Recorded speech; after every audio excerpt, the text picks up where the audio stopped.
Hello बच्चों, चलिए इस प्रश्न को देखते हैं। तांबे के एक ठोस घन का एक किनारा 10 सेंटीमीटर का है। इस पर 7.0 गुणों 10 की घात 6 पास्कल का जलीय दाब लगाने पर इसके आयतन में संकुचन निकालिए। तो बच्चों, हम क्या कर रहे हैं कि तांबे का एक ठोस गोला है। उस तांबे के ठोस गोले पर हम क्या कर रहे हैं, जलीय दाब लगा रहे हैं। और जलीय दाब लगाने पर उसका आयतन में जो कमी होगी अर्थात जो संकुचन होगा उसका मान हमें ज्ञात करना है। तो चलिए बच्चों, सर्वप्रथम हम क्या देखते हैं, इस प्रश्न की मुख्य अवधारणा पर चर्चा करते हैं। मुख्य अवधारणा। तो बच्चों, इसमें अब हम क्या देखते हैं, इसमें हम देखते हैं कि हमारे पास ये कोई भी एक ठोस गोला है। ये क्या है बच्चों, हमारे पास एक ठोस गोला हो गया।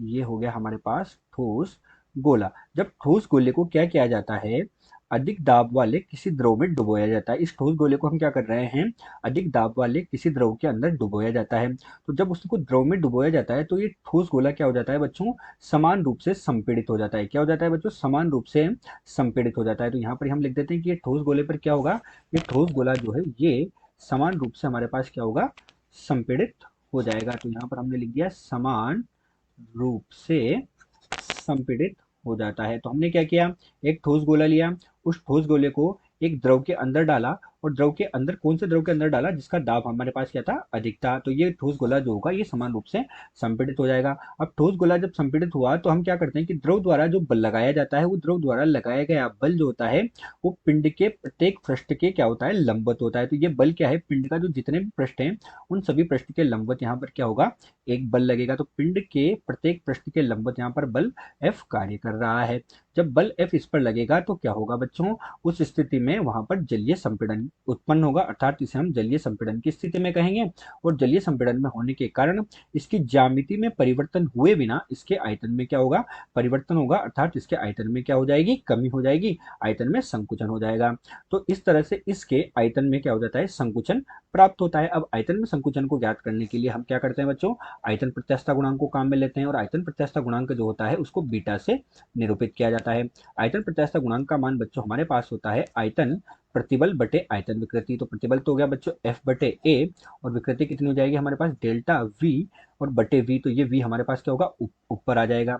और यहाँ पर जो बच्चों ऋणात्मक चिन्ह होता है, ये ऋणात्मक चिन्ह क्या करता है, आयतन में कमी को बताता है। तो यहाँ पर हम लिख देते हैं कि ये जो हमारे पास ऋणात्मक चिन्ह है, ये ऋणात्मक चिन्ह क्या कर रहा है, यहाँ पर आयतन में कमी को बता रहा है। तो ऋणात्मक चिन्ह किसको बता रहा है, ऋणात्मक चिन्ह बता रहा है आयतन में कमी को। एफ हमारे पास क्या हो गया बच्चों, यहाँ पर एफ हमारे पास बल हो गया।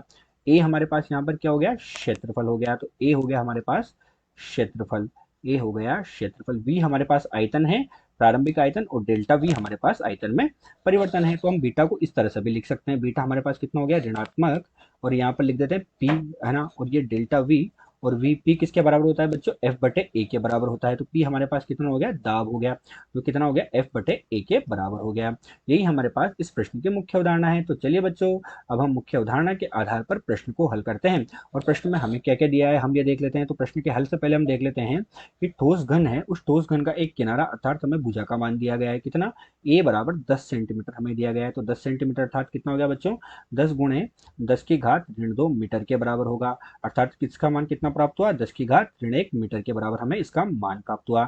इसके साथ ही हमें दाब का मान दिया है। दाब का मान कितना दिया है बच्चों, यहाँ पर दाब का मान दिया है 7 गुणे 10 की घात 6 पास्कल के बराबर यहाँ पर दाब का मान दिया गया है। तो हमारे पास जो ये आयतन होगा, ये ठोस घन का किनारा किसका है, घन का किनारा है। तो घन का किनारा है तो हमारे पास आयतन कितना होगा, आयतन जो होगा वी हमारे पास कितना हो जाएगा बच्चों, भुजा के घन के बराबर हो जाएगा। तो आयतन हमारे पास हो जाएगा ए के घन के बराबर, अर्थात ये किसके बराबर हो जाएगा, 10 की घात ऋण 3 मीटर के घन के बराबर हमें इसका आयतन का मान प्राप्त हो जाएगा यहाँ से। तो अब हमें क्या ज्ञात करना है बच्चों, हमें यहाँ पर ज्ञात करना है आयतन में संकुचन, अर्थात डेल्टा वी का मान ज्ञात करना है। और जो हमारे पास आयतन गुणांक होता है वो तांबे के लिए कितना होता है, तो बीटा जो है ये तांबा, तांबे के लिए जो बीटा का मान होता है बच्चों वो नियत होता है। और वो मान हमारे पास होता है 140 गुणा 10 की घात 9 के बराबर हमारे पास इसका मान प्राप्त होता है। कितना होता है, 140 गुणा 10 की घात 9 न्यूटन बटे मीटर के वर्ग के बराबर हमारे पास इसका मान होता है।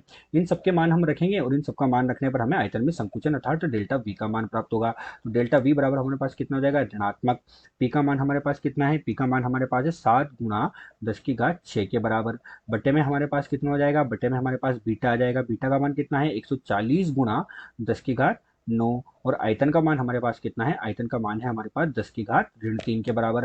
अर्थात जो संकुचन का मान है वो संकुचन का मान हमें प्राप्त होगा ऋणात्मक 0.05 सेंटीमीटर के बराबर प्राप्त होगा। कितना प्राप्त होगा, ऋणात्मक 0.05 सेंटीमीटर, जहां ऋणात्मक क्या बता रहा है, ऋणात्मक चिन्ह आयतन में कमी को बता रहा है, अर्थात डेल्टा वी का मान 0.05 सेंटीमीटर के बराबर प्राप्त हुआ। आशा करते हैं आपको प्रश्न समझ आया होगा। धन्यवाद।